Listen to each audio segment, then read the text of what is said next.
Kemudian bertemu langsung dengan Pak Febri pada hari Kamis malam.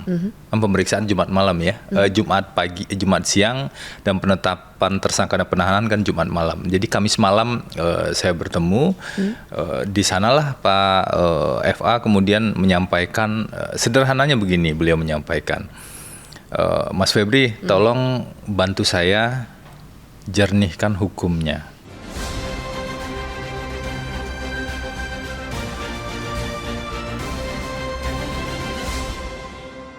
Mas Febri, mungkin sebelum kita ngomongin yang serius, saya pengen tahu dulu ini kedekatan, kemiripan nama ini sengaja atau bagaimana nih? Kok bisa Febri Diansyah kemudian menjadi kuasa hukum Febri Adriansyah? Itu sampai kami wartawan agak rancu nih ngomong Febri yang mana? Sama-sama lahir di bulan Februari gitu. Dan sempat nyasar juga, jadi waktu penggeledahan itu kan muncul nama Pak Febri itu kan se-Indonesia mungkin tahu ya. Jadi Instagram saya waktu itu diserbu. Oh, itu belum ditunjuk sebagai kuasa hukum ya? Belum, masih jauh. Penggeledahan mungkin sekitar tanggal 11 sampai 13 Juli ya. Jauh sekali. Saya baru ditunjuk di sekitar tanggal 23 atau 24 Juli. Jadi masih di Jogja waktu itu. Ramai sekali Instagram kan. Jadi Mas Febri ini dikira sebagai Instagramnya Jampitsus itu, Febri Adriansyah. Oke. Karena namanya mirip kan, namanya cuma beda mirip. Satu huruf untuk kata pertama. Betul. Berarti sekarang saya panggil Pak Febri Adriansyah itu FA saja ya, untuk membedakan dengan Mas Febri ya, supaya tidak rancu ya. Jadi Mas Febri ini kan menggantikan, sebelumnya itu kita tahu ya pengacaranya itu adalah Hotman Paris. Singkatnya, bagaimana itu menggantikan itu, ceritanya bagaimana? Apakah memang ditunjuk langsung atau direkomendasikan oleh Bang Hotman atau bagaimana? Hari Kamis ya, sebenarnya nggak tepat juga mungkin dibilang mengganti ya, karena waktu saya dihubungi itu seingat saya Bang Hotman belum mundur saat itu, seingat saya ya. Jadi saya dihubungi oleh salah satu kolega dan mau diskusi, jadi tidak tahu itu kasus apa. Ya sudah, datang ke kantor, kemudian kami diskusi, disampaikanlah pesan dari Pak FA begitu, Pak Febri untuk meminta didampingi, jadi diminta menjadi advokatnya beliau gitu kan. Kemudian bertemu langsung dengan Pak Febri pada hari Kamis malam. Pemeriksaan Jumat malam ya, Jumat pagi, Jumat siang, dan penetapan tersangka dan penahanan kan Jumat malam. Jadi Kamis malam saya bertemu, di sanalah Pak FA kemudian menyampaikan, sederhananya begini beliau menyampaikan, Mas Febri tolong bantu saya jernihkan hukumnya. Jadi jernihkan hukumnya, fokus di pokok perkara yang sedang ditangani saat ini oleh Kejaksaan Agung, uraikan fakta-faktanya secara clear agar proses hukum ini betul-betul jalan sebagai proses hukum. Jadi itu saja sebenarnya permintaan beliau saat itu. Gitu. Tapi apakah bisa ditafsirkan bahwa menurut Pak FA banyak yang tidak jernih dalam kasusnya? Saya belum kepikir demikian saat itu, tapi setelah saya mendampingi, setelah sekitar 1 minggu ya, 1 minggu lebih kurang ini, memang banyak, kalau ibarat air begitu ya, ini airnya keruh sekali ini.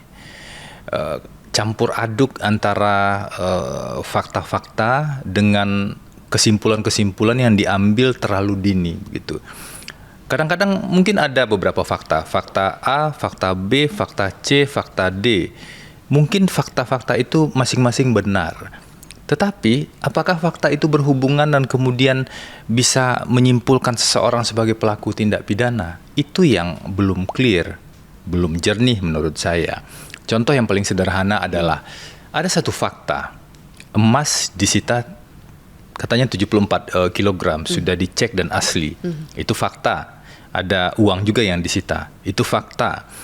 Tapi yang tidak terjelaskan adalah kenapa satu fakta ini langsung dihubungkan seolah-olah itu miliknya Pak FA. Ini kan jumping. Harusnya ada bukti-bukti yang lain yang menunjukkan bahwa ini milik Pak FA atau milik yang lain. Meski ditemukan di rumah Pak FA. Betul. Itu kan ditemukan di rumah di Sentul. Bagaimana kalau ada fakta yang lain? Bahwa rumah itu sudah lama tidak dihuni. Pak FA misalnya sebagai seorang jaksa, dia bertugas di banyak tempat, ke beberapa daerah, sehingga dia tidak tinggal di rumah itu. dan bahkan kemudian setelah di Pitsus dia tinggal di rumah yang lain, bagaimana bisa mengatakan bahwa orang yang tidak tinggal di rumah adalah pemilik dari emas tersebut?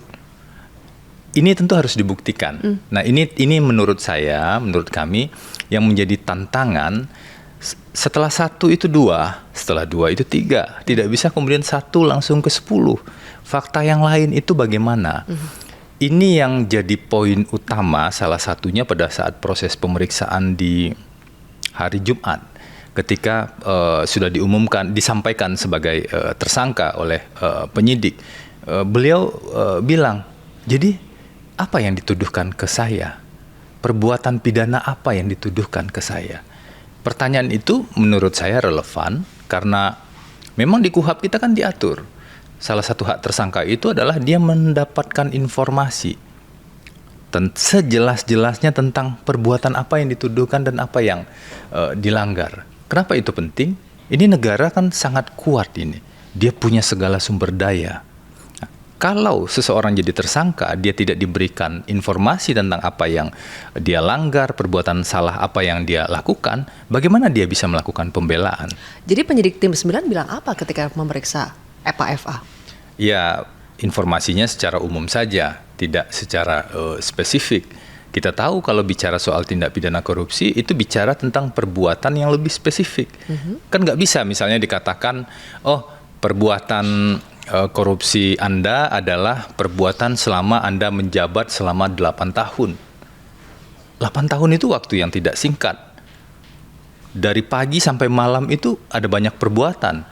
Berapa hari dalam 8 tahun? Sehingga harus betul-betul secara spesifik perbuatan yang mana yang dikategorikan tindak pidana menurut sangkaan penyidik. Penyidik boleh saja punya pendapat dari bukti-bukti yang dimiliki. Itu nggak ada masalah bagi kami. Okay. Yang jadi masalah adalah kalau ada hak tersangka yang dijamin oleh undang-undang itu tidak dipenuhi. Ketika Pak FA menjadi tersangka, hak-hak itu melekat. Ada sekitar, seingat saya ada 14 hak yang diatur di KUHP baru kita saat ini. Bagaimana kalau itu tidak terpenuhi? Itu memang salah satu tugas advokat, memastikan dan mengawal hak-hak tersebut terpenuhi. Jadi peran Pak FA ini sehingga dia akhirnya ditersangkakan dalam kasus dugaan TPPU itu apa, Mas Febri? Dia sebagai orang yang melakukan tindak pidana pencucian uang itu, dia menerima, dia memberi atau bagaimana sih? Kalau pasalnya itu pasal 3, 4, dan 5. Konstruksinya kami juga nggak paham. Tentu yang paling tepat itu Kejaksaan Agung ya yang menjelaskan itu. Karena ada satu pertanyaan awal saja tidak terjawab. Tadi kan ada pertanyaan tentang sebenarnya tuduhan ke saya apa. Pertanyaan yang kedua, ini kan pencucian uang. Predicate crime-nya di mana? Tindak pidana asalnya apa? Tindak pidana asalnya mana? Pencucian uang ini sederhananya begini. Kalau ada tindak pidana yang dilakukan, dari tindak pidana yang dilakukan ada hasil tindak pidana. Hasilnya bisa uang, kekayaan, atau apapun juga. Kemudian hasilnya ini yang disembunyikan. Nah, ini tindak pidana pencucian uang. Pertanyaannya, mungkin nggak perbuatan menyembunyikan hasil tindak pidana ini dijadiin tersangka, sementara tindak pidana asalnya nggak jelas yang mana? Ini yang menjadi isu. Kalau bicara pasalnya, ada pasalnya di pasal 74, itu jelas sekali. Jelajahi cara baru mendapatkan informasi. Download Metro TV Extend sekarang.